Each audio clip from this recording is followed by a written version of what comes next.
আসসালামু আলাইকুম। আমি এখন যে মাঠটাতে দাঁড়িয়ে আছি, এটি আমাদের সাতক্ষীরার ভেতরে মাহমুদপুর এলাকার যে বিস্তীর্ণ সবজি ক্ষেত আছে, সেই সবজি ক্ষেতের মাঠে আমি বর্তমানে দাঁড়িয়ে আছি।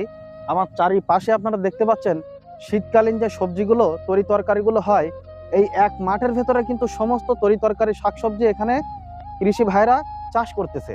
আপনারা দেখলে আসলে অবাক হবেন যে এই এলাকার কৃষক ভাইরা মানে কৃষিক্ষেত্রে কি উন্নতি করছে এনারা। ইনাদের এখানের কৃষি চাষগুলো খুব দেখতে অসাধারণ এবং খুব সুন্দর। শীতকালীন বিভিন্ন তরিতরকারি যেমন বিট কপি, ফুলকপি, নতুন আলু, বিভিন্ন রকমের যেসব তরিতরকারি শাকসবজি আছে, পালং শাক, লাল শাক, সব কিন্তু এক মাঠের ভেতরে এখানকার কৃষি ভাইরা উৎপাদন করছে। তো আমার বিষয়টা খুব ভালো লেগেছে। আমাদের সাতক্ষীরার ভেতরে খুব সুন্দর এই মনোরম প্রাকৃতিক পরিবেশে বিস্তীর্ণ মাঠ জুড়ে শীতকালীন যে তরিতরকারি, সবজি, সেগুলো চাষ এখানে করা হচ্ছে।